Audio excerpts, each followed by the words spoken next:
नमस्कार भक्तजनों, स्वागत है आप सबका हमारे YouTube के चैनल में। दोस्तों, आज हम श्रवण करने जा रहे हैं विनायक चतुर्थी की कथा और विधि। भगवान गणेश को किसी भी कार्य के लिए सबसे पहले पूज्य माना गया है।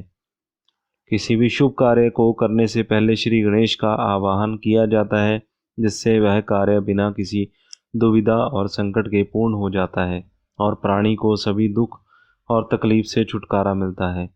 शास्त्रों के अनुसार अमावस्या के बाद आने वाली शुक्ल पक्ष की चतुर्थी को विनायक चतुर्थी कहा जाता है और कृष्ण पक्ष की चतुर्थी को संकष्टी चतुर्थी कहा जाता है। विनायक चतुर्थी को वरद विनायक चतुर्थी के नाम से भी जाना जाता है। विनायक चतुर्थी की पूजा दोपहर मध्याह्न के समय में की जाती है और भगवान गणेश को प्रसन्न करने के लिए भक्तजन विनायक चतुर्थी का व्रत रखते हैं और भगवान श्री गणेश के आशीर्वाद से घर में सुख, समृद्धि, धन दौलत, आर्थिक संपन्नता के साथ साथ ज्ञान एवं बुद्धि की प्राप्ति भी होती है।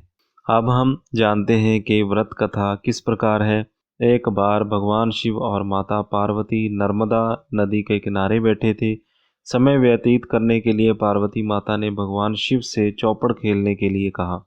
माता पार्वती ने भगवान शिव से कहा कि हार जीत का फैसला कौन करेगा। तो भगवान शिव ने कुछ तिनके एकत्रित कर उसका एक पुतला बनाया और उस पुतले से कहा कि हम चौपड़ खेल रहे हैं, तुम यहाँ पर बैठकर हमारी हार जीत का फैसला करना और यह बताना हम दोनों में से कौन हारा और कौन जीता।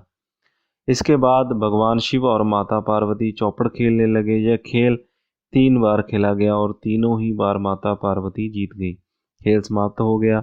उसके बाद बालक से कहा गया कि बताएं कि कौन हारा और कौन जीता। तो उस बालक ने महादेव भगवान शिव को विजय बताया। बालक की यह बात सुनकर माता पार्वती क्रोधित हो गई। उन्होंने बालक को लंगड़ा और कीचड़ में पड़े रहने का श्राप दे दिया। यह सुनकर बालक माता पार्वती से क्षमा मांगने लगा और कहा कि यह सब उससे अज्ञानता से हुआ है, उसने किसी भी द्वेष में आकर यह बात नहीं कही। तब माता पार्वती ने उस बालक से कहा कि यहाँ पर गणेश पूजन के लिए नाग कन्याएं आएंगी, उनके कहे अनुसार तुम गणेश व्रत करो, ऐसा करने से तुम मुझे प्राप्त करोगे। यह कहकर माता पार्वती भगवान शिव जी के साथ कैलाश पर्वत पर लौट गई। 1 वर्ष के बाद उस स्थान पर नाग कन्याएं आईं। तब नाग कन्याओं ने उस बालक को श्री गणेश जी के व्रत की विधि बताई।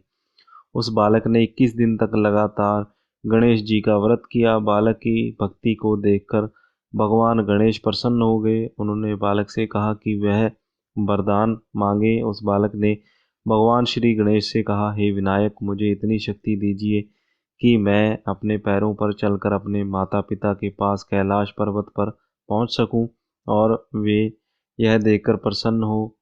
भगवान श्री गणेश बालक को वरदान देकर अंतर्ध्यान हो गए। इसके बाद बालक कैलाश पर्वत पर गया, भगवान शिव को अपनी कथा सुनाई। चौपड़ वाले दिन माता पार्वती भगवान शिव से नाराज हो गई थी। भगवान शिव ने बालक के बताए अनुसार 21 दिन तक भगवान श्री गणेश का व्रत किया और माता पार्वती को प्रसन्न कर लिया। इसके बाद माता पार्वती ने अपने पुत्र कार्तिकेय से मिलने के लिए भी यह व्रत किया और 21 दिन तक गणेश जी की पूजा की। कहते हैं व्रत के 21वें दिन कार्तिकेय अपनी माता से मिलने आ गए। तब से यह व्रत सभी मनोकामना को पूरा करने वाला माना जाता है। विनायक चतुर्थी के दिन कुछ खास बातों का आपको ध्यान रखना चाहिए। विनायक चतुर्थी की पूजा दोपहर में की जाती है। सूर्योदय से पहले उठकर स्नान आदि से निवृत्त हो जाएं। लाल वस्त्र धारण करें। अपने सामर्थ्य के अनुसार दोपहर में पूजा के समय सोना, चांदी, पीतल, तांबा, मिट्टी की गणेश प्रतिमा स्थापित करें। प्रतिमा पर फूल और सिंदूर चढ़ाएं। गणेश जी का मंत्र ओम गणपतये नमः बोलते हुए 21 दुर्वा चढ़ाएं। 21 बूंदी के लड्डू का भोग लगाएं, क्योंकि भगवान गणेश को लड्डू अति प्रिय है। इनमें से 5 लड्डू ब्राह्मण को दें और 5 लड्डू भगवान गणेश के चरणों में रखकर बाकी को प्रसाद के रूप में बांट दें। सच्चे मन से विनायक चतुर्थी का व्रत करें, आपकी हर मनोकामना पूर्ण होगी। तो भक्तजनों, यह थी श्री विनायक जी की व्रत कथा। अगर आपको ये वीडियो अच्छी लगी हो तो इसे लाइक और शेयर ज़रूर करें ताकि भगवान श्री गणेश की कृपा आपके ऊपर सदैव बनी रहे। और अगर अभी तक आपने हमारे चैनल को सब्सक्राइब नहीं किया तो अभी कर लीजिए और साथ में दिए गए बेल आइकन को दबाना ना भूलिएगा।